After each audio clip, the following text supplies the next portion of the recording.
EPFO ने बहुत बड़ा अपडेट किया है आधार लिंकिंग को लेकर। उन्होंने 13/8/2025 को यानी कल ही एक सर्कुलर जारी किया है जिसमें इस प्रोसेस के बारे में बताया है। देखिए ये है वो सर्कुलर, टोटल 4 पेज है जिसके बारे में आज की इस वीडियो में बात करेंगे कि इसमें क्या लिखा हुआ है। तो इस वीडियो को एंड तक जरूर देखना। अगर आपका आधार आपके यूएएन से लिंक नहीं है तो ये वीडियो आपके लिए बहुत इंपॉर्टेंट है, वीडियो को एंड तक जरूर देखो। अगर आपका आधार लिंक है तो भी अगर आप पीएफ का काम करते हो, पीएफ की जानकारी प्राप्त करना चाहते हो तो इस वीडियो को एंड तक जरूर देखो क्योंकि ये बहुत ही बड़ा अपडेट है। तो चलिए वीडियो की तरफ बढ़ते हैं। तो देखिए ईपीएफओ ने 4 पेज की अपनी एक पीडीएफ जारी की है जिसमें ये सर्कुलर दिया है। सबसे पहले हम बढ़ते हैं फर्स्ट पेज की तरफ। तो ये वो फर्स्ट पेज है जिसमें सब कुछ लिखा हुआ है। इसे मैंने सिंप्लीफाइज किया है तो यहाँ पे मैं आपको बता देता हूँ कि इसमें क्या लिखा हुआ है। तो सबसे पहले यह है ईपीएफओ का सर्कुलर अपडेट है, वो है आधार सीडिंग एंड करेक्शन को लेकर, यानी आधार यूएएन में लिंक करने को लेकर और उसमें करेक्शन को लेकर है। तो 13 अगस्त 2025 कल ही ये सर्कुलर आया है। इसमें लिखा हुआ है कि ईपीएफओ ने अपने आधार करेक्शन के प्रोसेस को सिंप्लीफाई कर दिया है ताकि मेंबर को फास्ट और हसल फ्री सर्विस मिले। नीचे इस सर्कुलर के बारे में एक्सप्लेनेशन दिया गया है जिसे हम देखेंगे। सबसे पहला है आधार सीडिंग का सिंप्लीफाई प्रोसेस। देखो पहले से आधार को यूएन के साथ केवाईसी के रूप में लिंक करने का प्रोसेस चल रहा था जिससे मेंबर को बिना एम्प्लॉयर को बीच में लाए डायरेक्ट सर्विस मिल सके। यानी पीएफ ऑफिस चाह रहा है कि हम सारे यूएन के साथ आधार कार्ड लिंक कर दें और सब वेरीफाई कर दें जिससे एम्प्लॉयर है, कंपनी है, उसके पास मेंबर को नहीं जाना पड़े किसी भी प्रकार के अप्रूवल के लिए। डायरेक्ट पीएफ ऑफिस से काम हो, मेंबर को जल्द से जल्द उनका सॉल्यूशन मिल सके, ये पीएफ ऑफिस का मानना है। अगर मेंबर का आधार पहले से यूआईडीएआई से वेरीफाई है तो वो अपना प्रोफाइल खुद से मॉडिफाई कर सकता है। जिनके आधार अभी तक वेरीफाई नहीं है उनकी रिक्वेस्ट एम्प्लॉयर या ईपीएफओ अप्रूव के लिए जाएगी। यानी ये प्रोसेस क्या है, 6 महीने पहले ही आ गया था जॉइंट डिक्लेरेशन का प्रोसेस जिसमें आप अपना डिटेल है वो चेंज कर सकते हैं अगर आधार लिंक है तो, लेकिन उसका जो लिखित में चीज है वो नहीं आया था, वो अब दे दिया है इन्होंने इस सर्कुलर को लेकर। पहले पॉइंट में उन्होंने ये बताया कि हम ये करना चाह रहे हैं जिसे हमने किया है। सेकंड पॉइंट में उन्होंने बताया कि name, gender, date of birth match होने पर, यानी आपका यूएन में आपके आधार कार्ड लिंक नहीं है लेकिन आपका नाम, जेंडर, डेट ऑफ बर्थ तीनों मैच हो रहे हैं। इस स्थिति में मेंबर अपने एम्प्लॉयर के द्वारा आधार लिंक कर सकता है।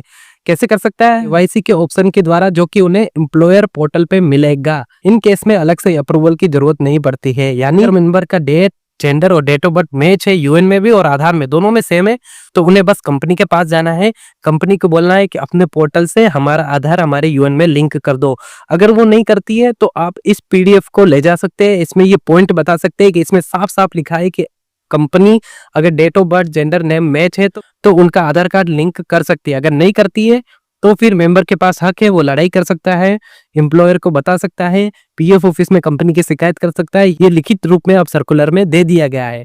तो अगले स्टेप की तरफ बढ़ते हैं जिसमें लिखा हुआ है जिसके आधार अभी वेरीफाई नहीं हुए हैं, मतलब आधार कार्ड लिंक के पर वेरीफाई नहीं हुए हैं या फिर आधार कार्ड लिंक नहीं है। अब जॉइंट डिक्लेरेशन ऑप्शन से आप इजीली मॉडिफाई कर सकते हैं, ये तो मैंने बता ही दिया था। मिसमैच केस में अगर name, gender, date of birth या आधार की डिटेल मिसमैच है तो एम्प्लॉयर जेडी के थ्रू रेक्टिफाई करेगा। यानी आपका यूएन नंबर में आधार कार्ड लिंक नहीं है और नेम, जेंडर और डेट ऑफ बर्थ अलग है। इस केस में क्या होगा, इस केस में कंपनी अपने पोर्टल से, एम्प्लॉयर अपने पोर्टल से मेंबर का जॉइंट डिक्लेरेशन लगा सकता है। ऐसा ऑप्शन पहले से आ चुका है तो उस ऑप्शन का कंपनी प्रयोग करे और मेंबर की जो चीजें हैं वो सही करे। दूसरी चीज, अगर किसी का आधार ही दूसरे मेंबर का लिंक हो गया, यानी आप कोई और हो, किसी और व्यक्ति का आपका आधार लिंक हो गया है, तो पहले ये सुविधा नहीं थी लेकिन अब ये सुविधा ऑनलाइन कर दी गई है। अगर गलत आधार लिंक हो गया है तो एम्प्लॉयर ऑनलाइन जेडी में करेक्शन आधार एंटर करके आरओ को अप्रूवल भेजेगा। यानी आरओ मतलब रीजनल ऑफिस, यानी पीएफ ऑफिस में वो रिक्वेस्ट जाएगी। आप लेकिन ऑनलाइन न्यू आधार जो जिस भी मेंबर का सही आधार है वो लिंक कर सकते हैं। ये मैंने अभी कंपनी के पोर्टल पे जाके देखा, अभी वो ऑप्शन नहीं आया है लेकिन लिख दिया है तो जल्दी शायद ये अपडेट कर देंगे, ये ऑप्शन ये लेके आ जाएंगे। तो फर्स्ट पेज के बारे में आपको सब कुछ समझ में आ गया है कि क्या क्या लिखा हुआ है। सेकंड पेज की तरफ जहां पे उन्होंने लिखा है अगर आपकी कंपनी बंद हो गई है तो क्या करेंगे। अगर कंपनी बंद हो गई है तो मेंबर को एक एनेक्चर के दिया है, एक फॉर्म दिया है, वो भर के फिजिकली पीएफ ऑफिस में जमा कराना होगा। इसके लिए उन्होंने एक लिस्ट दी है कि इन लिस्ट में से आपको जिस भी मेंबर के साइन कराना चाहते हो उसके साइन करा के पीएफ ऑफिस में जमा कराना है। वो जमा पीआरओ सेक्शन में होगा, पीआरओ उसे वेरीफाई करेगा और आगे प्रोसेस कर देगा। तो अप्रूवल का प्रोसेस किस प्रकार से रहेगा, उसमें कहा है कि ऑफलाइन जो भी आधार लिंक किए जाएंगे या करेक्शन किए जाएंगे उन्हें केयरफुली एग्जामिन किया जाएगा, सही से देखा जाएगा। अप्रूवल APFC लेवल पर होगा, यानी हायर लेवल पे जो PF ऑफिसर होते हैं उनसे ही अप्रूवल होगा, तभी चेंजेस होंगे और सिर्फ जेन्युइन केस ही अप्रूव होंगे। अगर किसी का आधार ऑलरेडी वेरीफाई है तो चेंज अलाउ नहीं है, यानी किसी का पहले से वेरीफाई है, सब कुछ सेम है, आधार नंबर, मेंबर, काम भी कर रहा है, KYC भी कर रहा है, एक दो बार क्लेम भी कर दिया है, फिर चाहो चेंज करा दो, ऐसा अलाउ नहीं है अभी भी। तो ये मैंने आपको बता दिया सेकंड पेज का कि अगर कंपनी बंद है तो जॉइंट डिक्लेरेशन ऑफलाइन जमा करा सकते हो।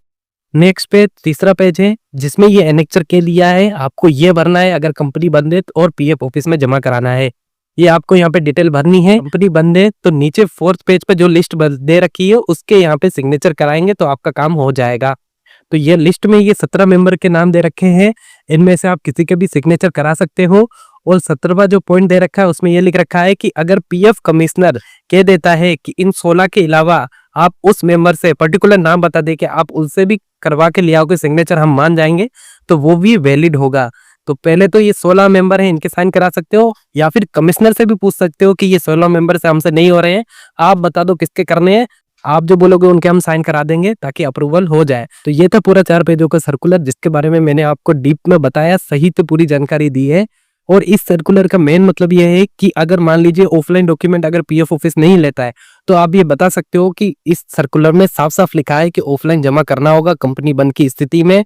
इन मेंबर के सिग्नेचर करा के आप जाइए, उन्हें लेना होगा, नहीं लेते तो ये दिखाइए, नहीं लेते फिर भी तो आप कंप्लेन कर सकते हो, ग्रीवेंस लगा सकते हो। अगर कंपनी नहीं कर रही है तो भी आप ग्रीवेंस लगा सकते हो, कंप्लेन कर सकते हो, क्योंकि अब आपके पास लिखित में चीजें आ गई हैं।